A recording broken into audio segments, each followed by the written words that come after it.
best 10 offensive linemen. Are you talking about all 10 on the 53, or does that include practice squad? Is there any way you can say where they're? Well, I'm not sure Okay. of the numbers we're going to keep. I may have mentioned 10 because that's a standard number, but it could be 9. Okay. It could be 10 in practice squad. It could be 12. That's just a standard number. Okay.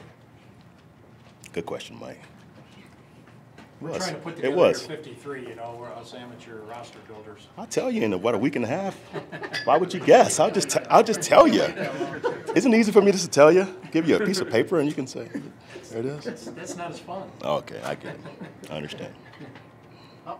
I guess, given that, how important is after the first 5? How much do you need versatility? That's very important. Obviously, the first 5 is your starters, but you want guys in the second 5 that can play multiple positions, like a swing tackle, a big guard who can play some tackle. So that's definitely critical. That second 5's got to be smart guys. You want guys that can play multiple spots. Absolutely. And does Booker's health impact how you build your roster? Does Booker's health? Well, Book should be on the roster.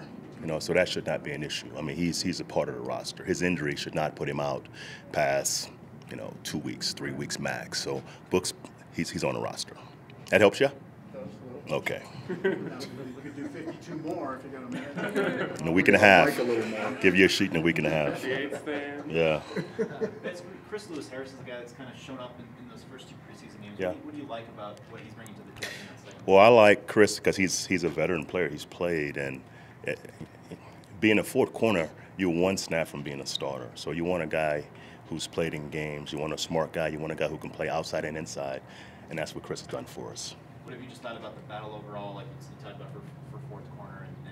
It's been a good battle. Obviously Chris has made some plays. I think Langley is a young, promising player, and Doss had a hell of a camp. So it's going to be tight. That's the way it should be. Are you concerned about TJ at all? Am I? Where he's at? Not really.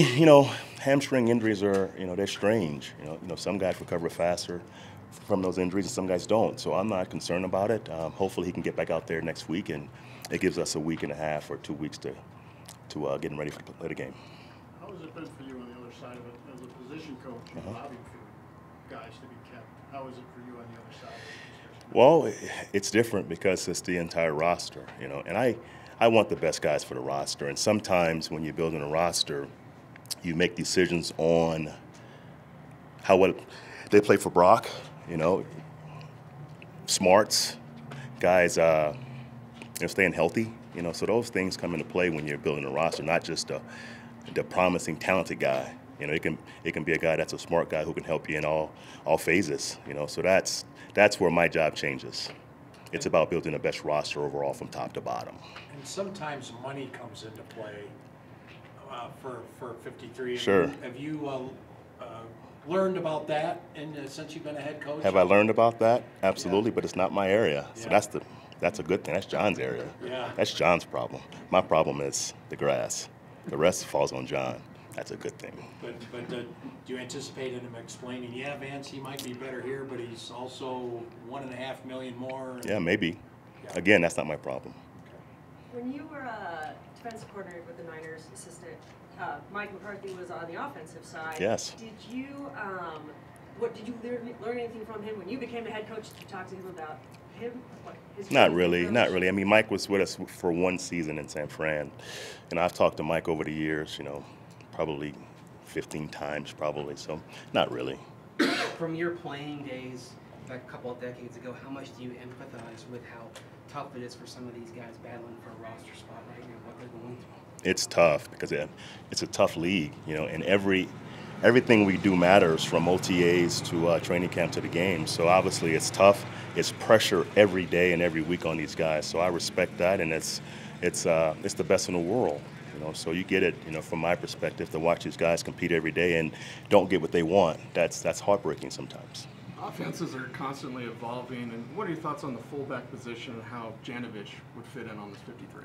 Well, the fullback spot is obviously, in this day and age of NFL, it's a passing league. So Some teams have fullbacks and some teams don't. We have one, and he's a pretty good one, so we're going to use him. Outside of that, he's good for Brock. That's huge for him to be a core teams player. If he wasn't, it would be a discussion, but he is, and he's a really good fullback, so he's important to our football team. Okay. Thank you, guys. Thank you.